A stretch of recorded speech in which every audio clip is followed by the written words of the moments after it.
Hello. આજે હું આપણા જીવનની પરિવર્તનશીલતા વિશે વાત કરવા માગું છું. સમયે પરિસ્થિતિ બદલતી જાય છે, જીવનના મૂલ્યો બદલતા જાય છે, જીવનશૈલી બદલતી જાય છે, આપણી લાઈફસ્ટાઈલ ઘણી બદલતી જાય છે. આજે હું મારા બાળપણનો દિવસો યાદ કરું તો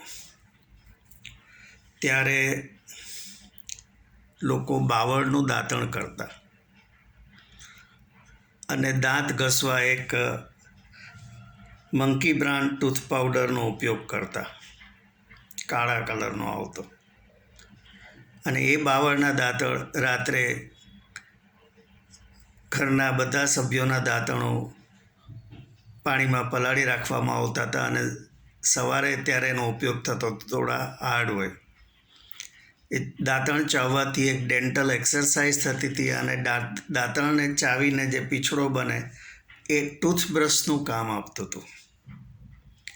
એટલે લોકો એ રીતે ઘસતા હતા. એમ પછી થોડે આગળ જતાં ટૂથબ્રશનો સમય આવ્યો, પણ ટૂથબ્રશ પણ હાર્ડ હતા, એ પણ પલાળી રાખવા પડતા હતા. ધીમે ધીમે પછી આ સોફ્ટ ટૂથબ્રશનો ટાઈમ આવ્યો. એ ઉપરાંત એ વખતે જે સવારની જે શરૂઆત થતી હતી એ ઘેરે ઘેરે રેડિયો ઉપર ઓલ ઇન્ડિયા રેડિયોનું સ્ટાર્ટિંગ મ્યુઝિક સંભળાતું.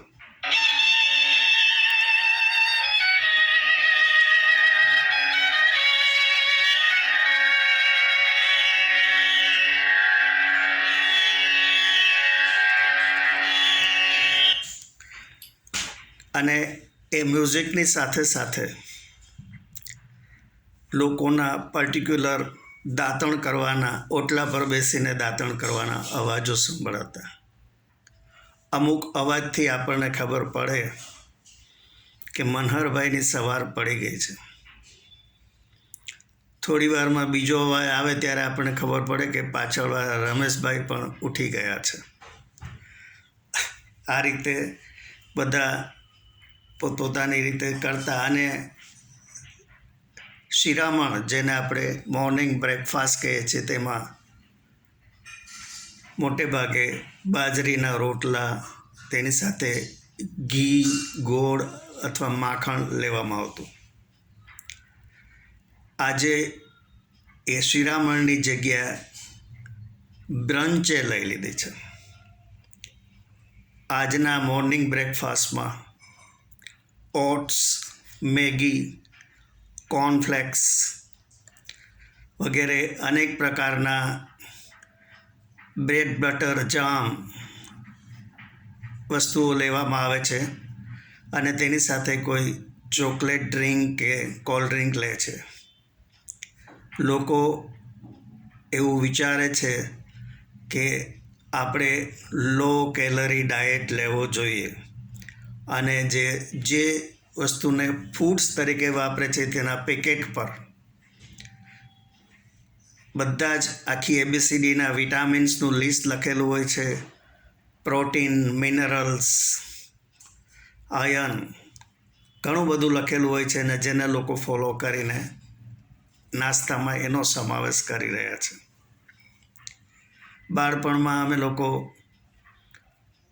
આંબડી પીપળી એટલે કે ઝાડ પર ચડીને રમવાની રમત, ક્રિકેટ, ગિલ્લી દંડા, ખોખો, કબડ્ડી વગેરે રમતા થાક્યા હોય, ભૂખ લાગે તો ઘરે જઈએ એટલે માં રોટલી પર ઘી, ગોળ ચોપડી એનો રોલ બનાવે, જેને અમે બીડું કહેતા, અને નીકળી જતા. આજના બાળકો ગેમ્સ તો ખૂબ રમે છે, પણ મોબાઈલમાં અને આઈપેડમાં.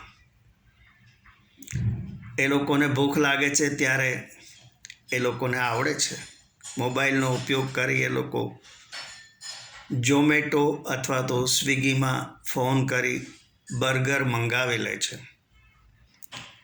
એમની પાસે એના પેમેન્ટ કરવાના પૈસા પણ હોય છે. પહેલાં ચશ્માની શરૂઆત બેતાલાથી થતી અને હવે લગભગ 2 વર્ષ પછી ચશ્મા પહેરતા બાળકો જોવા મળી રહ્યા છે. આમ આપણા જીવનમાં પરિવર્તન આવી રહ્યું છે કે જીવનના મૂલ્યો બદલતા જાય છે. મારું કહેવું એમ નથી કે આ કાંઈ ખોટું થઈ રહ્યું છે. આ તો મેં કરેલું ઓબ્ઝર્વેશન, મેં જે નિરીક્ષણ કર્યું છે એ હું બતાવી રહ્યો છું. બાકી કશા પરિવર્તનને આપણે અટકાવી શકતા નથી. છતાં પણ એક માનવું છે કે આપણે પ્રયત્નશીલ રહેવું જોઈએ. આજકાલના બાળકોનો માનસિક વિકાસ ઘણો જ વધારે છે, પરંતુ શારીરિક વિકાસ ઘટતો જતો હશે. માટે આપણે પ્રયત્નશીલ રહીને એમને બને તેટલા મોબાઈલ, આઈપેડ, ફાસ્ટફૂડ, ટીવી વગેરેથી દૂર રાખશું તો એ લોકોને થોડો ફાયદો થશે. આશા રાખું છું આપને મારી આ વાત ગમી હોય તો મારો વિડીયો લાઈક કરજો, આપના ગ્રુપમાં શેર કરજો અને મારી ચેનલને સબસ્ક્રાઈબ કરજો. આભાર.